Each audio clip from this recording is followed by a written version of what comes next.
Bonjour à tous. Je m'appelle Céline Tricard. Je suis réalisatrice, créatrice de contenu de réalité virtuelle et cofondatrice du studio de jeux vidéo Coven.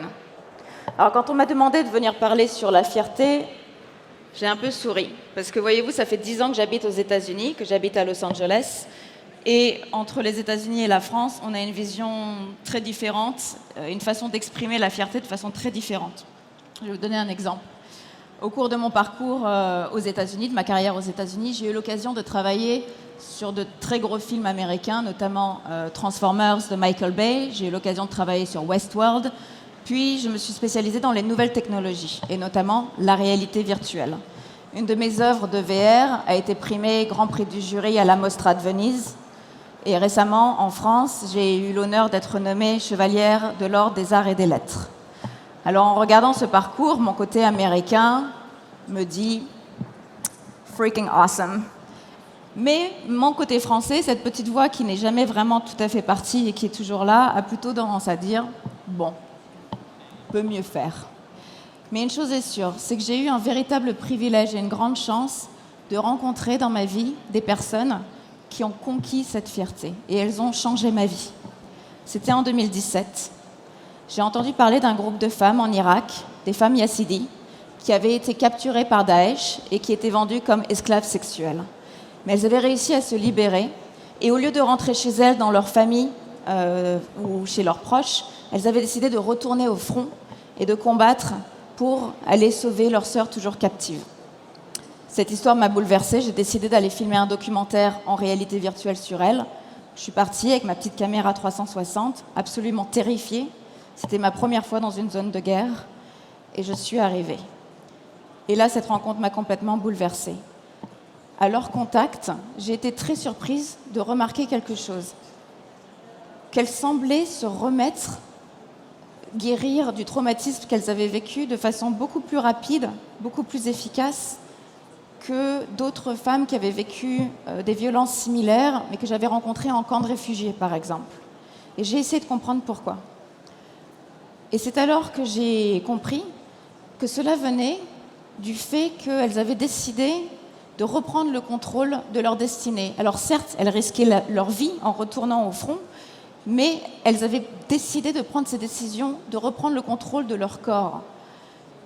Elles ne voulaient plus être des statistiques sur un papier ou être vues comme des victimes ou une présence éthérée, flottante, mais elles avaient décidé d'être des survivantes et des combattantes et d'être incarnées, de prendre de la place, d'être là physiquement. Et à leur contact, j'ai été complètement transformée. Elles m'ont tellement appris. Et j'ai décidé de continuer à transmettre ça à d'autres personnes. Vous voyez, en réalité virtuelle, la réalité virtuelle a quelque chose de très particulier. Votre cerveau, quand vous avez un casque de réalité virtuelle, pour ceux d'entre vous qui l'ont essayé, votre cerveau ne fait pas la différence entre la VR et la réalité. Alors je m'explique. Évidemment que vous savez, vous avez un gros casque, ça fait une marque, il fait chaud là-dedans. Vous savez que vous êtes en VR, mais votre cerveau range les souvenirs des expériences de VR au même endroit de la mémoire que les expériences vécues. Ça veut dire qu'on apprend de façon tout aussi efficace, profonde et pérenne en réalité virtuelle que dans les vraies expériences vécues de la vie. C'est un outil extraordinaire. Et donc, nous avons décidé à Coven de créer une expérience de réalité virtuelle qui s'appelle Fight Back, qui utilise tout ce que j'ai appris auprès des Sun Ladies, les filles du soleil en Irak, et d'essayer de le transmettre. Dans Fight Back, vous mettez un casque, vous voyez vos propres mains. Pour ceux d'entre vous qui ont fait de la VR, vous avez peut-être l'habitude des contrôleurs. Nous, on a décidé d'utiliser une technologie innovante de hand tracking, donc on n'a pas de contrôleur, on utilise nos propres mains. On est dans un monde céleste, on est un être de lumière, membre d'une constellation, mais toutes nos sœurs de la constellation ont été capturées par des entités un peu bizarres, des ombres.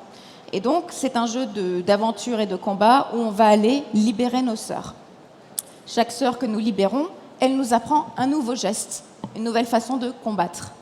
Et à la fin de l'expérience, il nous est révélé deux choses. La première, que ces sœurs que nous avons libérées sont en fait des vrais personnages historiques, de femmes combattantes, de femmes extraordinaires qui ont combattu pour leurs droits, mais dont les histoires ont été un peu mises de côté ou un petit peu oubliées. Et la deuxième chose qu'on vous révèle, c'est que ces gestes que vous utilisez, que vous avez pratiqués dans le jeu encore et encore, sont de véritables gestes de self-defense. Les études montrent qu'une simple initiation à la self-defense peut permettre de réduire de près de 2/3 les occurrences de violences basées sur le genre, violences sexuelles, violences domestiques. Et à travers Fight Back, on a le désir, l'espoir, la volonté de sauver des vies. Et c'est sur cette valeur que nous avons basé notre studio de jeux vidéo Coven, où on veut aussi refléter le monde d'aujourd'hui dans toute sa diversité et utiliser l'innovation au service d'histoires fortes et de messages qui restent. Aujourd'hui, on est à l'heure où le débat fait rage sur l'impact, par exemple, de l'intelligence artificielle sur nos industries, notamment le jeu vidéo. On en parle beaucoup. Un drone qui a aussi un impact. Et aussi, nous sommes en pleine fabrication des métavers de demain. Les Roblox, les Fortnite, et aussi en réalité virtuelle, VRChat par exemple. Et je pense qu'il est vital que nous amenions avec nous, dans ces métavers du futur, les valeurs qui nous sont chères, des valeurs de collaboration, des valeurs de diversité et des valeurs de générosité. Et pour moi, et aussi chez nous à Coven, on est très très fiers d'apporter notre pierre à cet édifice. Et je vous remercie tous de votre attention. Passez une bonne journée.